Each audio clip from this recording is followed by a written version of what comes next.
demanda.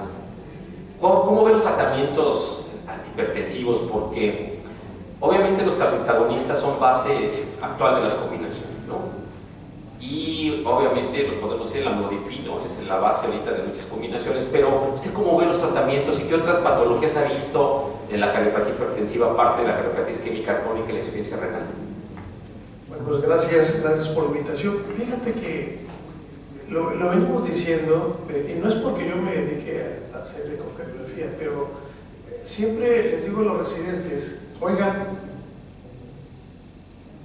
analicen el desglose y póngale una conclusión para el clínico, pacientes hipertensos. Tan bonito es decir, patrón ecocardiográfico altamente sugestivo de cardiopatía hipertensiva. Es muy importante, Ernesto lo ha comentado y lo ha comentado brillantemente, es muy importante desde la base. Yo digo, el ojo clínico es muy importante, pero más importante es el olfato clínico, el perro cazador. Este paciente es hipertenso, y si es hipertenso está bien tratado, sí o no.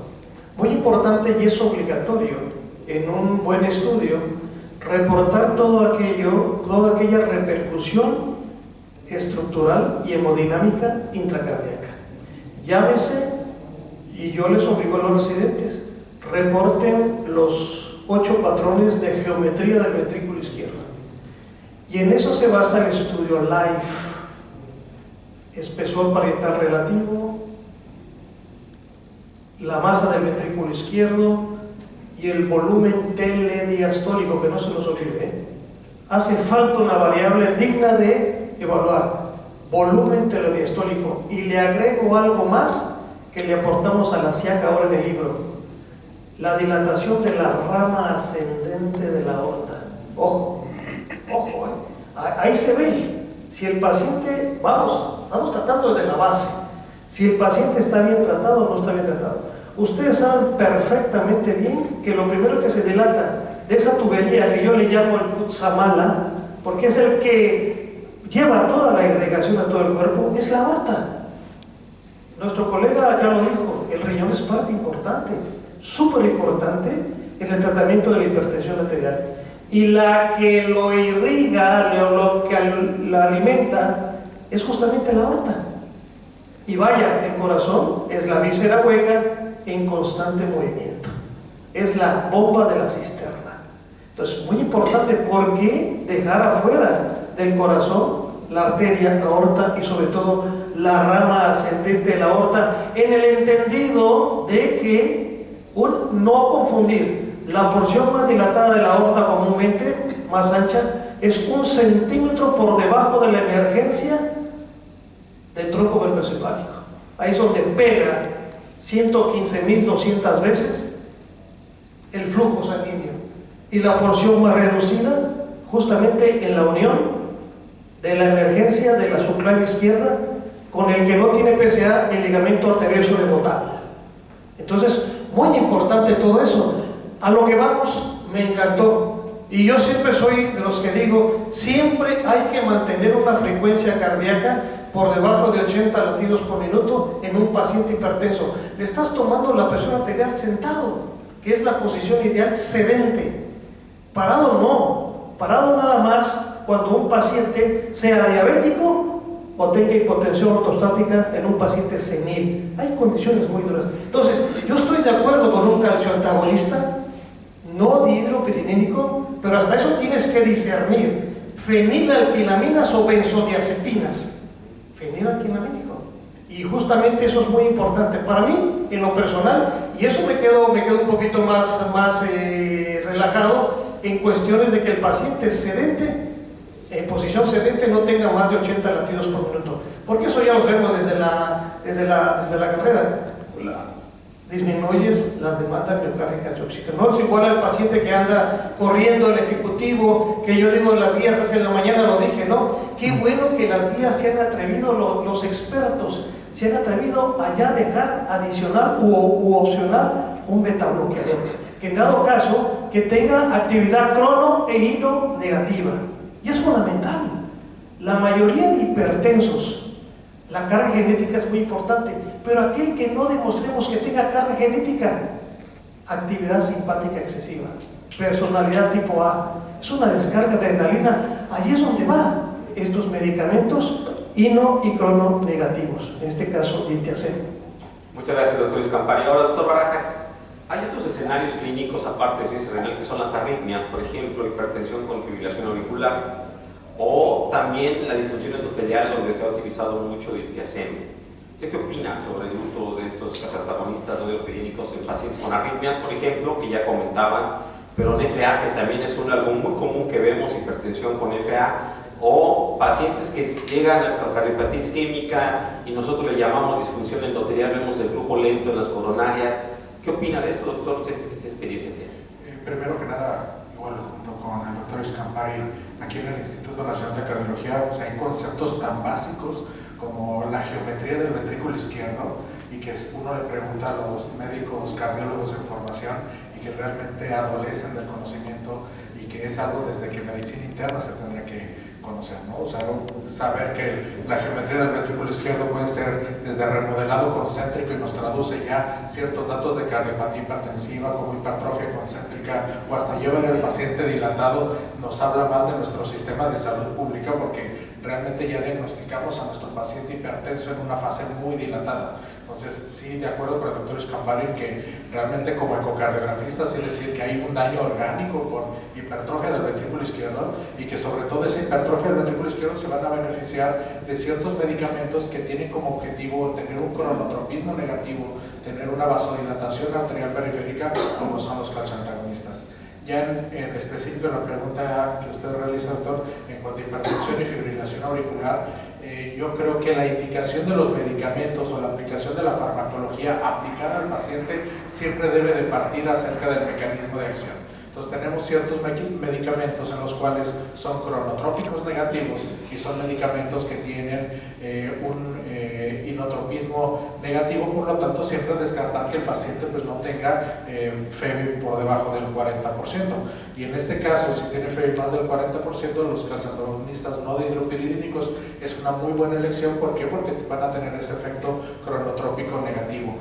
Uno de los principales preguntas que realizan en múltiples pláticas, sobre todo el médico de atención primaria, es el riesgo que hay de tener bloqueos auriculoventriculares que vayan a requerir alguna atención médica especializada. Y como bien lo comentó el doctor, pues realmente es 1 o 2%, ¿no? Ese es el principal temor. Y le podemos dar otros beneficios adicionales a estos medicamentos, ya que el paciente con hipertensión arterial y fibrilación auricular pues no es un paciente, desafortunadamente, que no tenga enfermedad renal crónica. Es un paciente que puede indicársele estos medicamentos y puede llegar a tener disminución de la proteinuria y beneficios adicionales. Algo que también es muy frecuente, y uno de los casos clínicos iniciales comentaba el doctor, en el cual un paciente con enfermedad renal crónica y estadio 3A, es muy frecuente que en el sistema de salud pública institucional y también en la medicina privada, que esos pacientes quitemos los YECA. Y uno como médico, realmente si solamente ve ese efecto, decimos, ¿por qué lo estamos quitando el YECA si realmente va a disminuir la proteinuria? Pero en muchas ocasiones pues realmente es el estímulo o la respuesta a nuestro sistema de salud pública. Es decir, tenemos que retirar un YECA cuando tiene estadio 3A. Definitivamente no, porque va a evitar la progresión de la enfermedad. Pero ¿qué dicen las guías? Tendríamos que tener a las 2 semanas, a las 4 semanas, una química sanguínea de 30 elementos para estarlos monitorizando, y realmente médicos, por ejemplo, que se encargan en atender consulta pública en instituciones donde tienen 20, 25 pacientes y que van a tener que verlos en 4 o 5 horas, a ellos les tendríamos que preguntar, ¿pueden a las 4 semanas citar a esos 20 pacientes para realmente ajustar el YECA? Y la respuesta sería definitivamente no. Y si tenemos otros medicamentos como los bloqueadores de los canales de calcio, donde van a tener un perfil de seguridad todavía mayor comparado en estos pacientes con enfermedad renal crónica, y donde realmente no los vamos a necesitar recitar a las 4 semanas, pues yo creo que ya viéndolo desde ese punto de vista, pues cambia nuestra perspectiva, ¿no? Y que realmente ver el perfil de bioseguridad en estos pacientes. Bueno, estamos viendo el manejo fino del especialista, ya vieron, no es monotonía, como dice el título. Ya los ahora voy a hablar ahora más de los casoantagonistas. Ahora voy a hacer la del abogado del diablo. ¿Cuál es el principal problema que vemos? Ya vimos en las guías, siempre está la primera, casoantagonista, está con IE-4-2, el renal crónica en general, pero causan edema. Generalmente 20% de la gente causa un edema que incluso tenemos que retirarlo. ¿Qué pasa con los no dihidropiridínicos en comparación con los dihidropiridínicos en cuestión de edema? Porque, por lo que yo sé, causan menos edema. ¿Qué experiencia tienen ustedes en este tema? ¿Es igual el edema en los no dihidropiridínicos que en los dihidropiridínicos?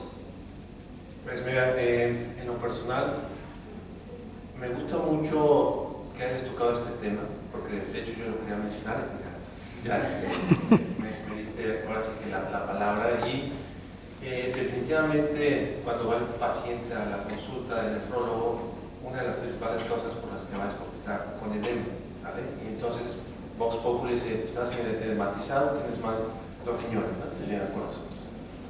Y entonces en ese análisis, sí, siempre yo busco e interrogo directamente, ¿toma usted un calcio antagonista de hidropiridínico para no mencionar nada? No, pero directamente, ¿ustedes qué más se toma? Vamos a dar noripino, sí. O nifedipino, ¿no?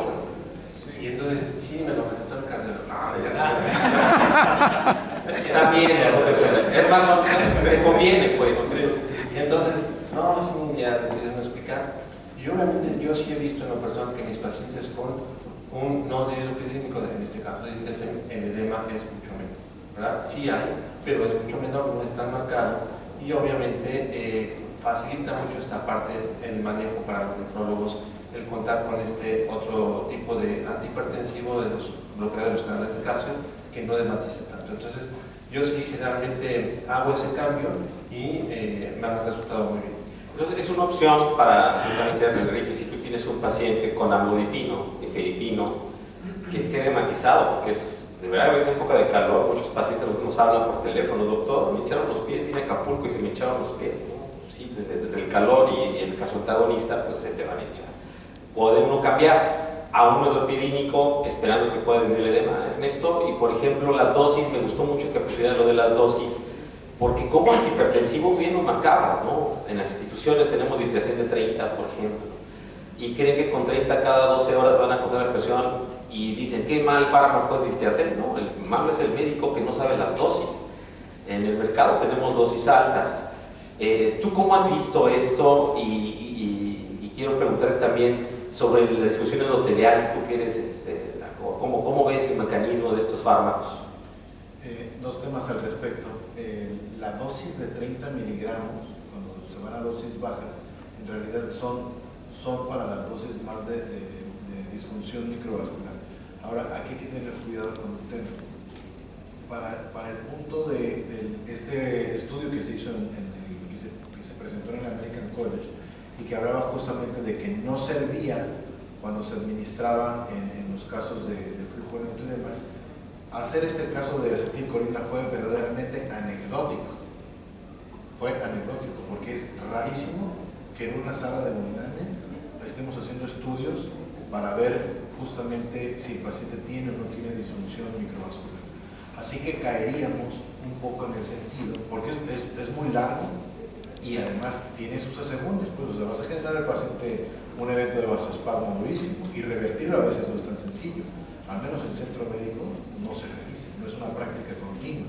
Entonces, ¿qué hacer con todos esos pacientes que tienen disfunción microvascular, pero que en esa revisión del American College, que sí llegaron al diagnóstico a través de una guía de presión? La pregunta es, sucedería un poco como les pasa a los neurólogos con la somacina, ¿no? A algunos pacientes les funciona, a otros no, pero si se los das, no le vas a hacer daño al paciente. Puede tener el beneficio de, ¿por qué? Porque tú no vas a poder discernir si el paciente tiene disfunción microvascular o si el paciente tiene flujo lento. Y el paciente, de cualquier modo, el tratamiento está justificado para dar un nodo hidropiridínico. Y por último, en el tema de las dosis, yo creo que aquí una ventaja que tiene el fármaco es que lo puedes dar de acuerdo a tu experiencia. Si tú tienes miedo de soltarle 240 miligramos de golpe, tienes la oportunidad de usar la versión de 60 miligramos y titularlo al paciente, ojo, pensando en las comorbilidades, ¿no?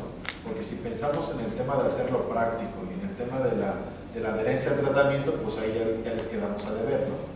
porque no hay combinados y no hay en una sola, no hay pues con un agadoso esto, ¿no? Estamos hablando de ofrecer al paciente un tratamiento antihipertensivo y algo más de protección o algo más de tratamiento A. Y entonces, dosis de 180 miligramos, si te tiembla la mano, híjole, no se me vaya a bloquear, y ese es mi temor, aunque ya vi la evidencia que no se bloquea, entonces puedes titularlo con 60 miligramos 2-3 veces al día, y entonces el paciente se ajusta mejor. Incluso está reportado que se puede utilizar hacia las tardes para que el paciente tenga una mejor tolerancia con el tema de la reducción de la frecuencia cardíaca. Pues no sé si alguien del público quiere hacer alguna pregunta, tenemos algunos minutos.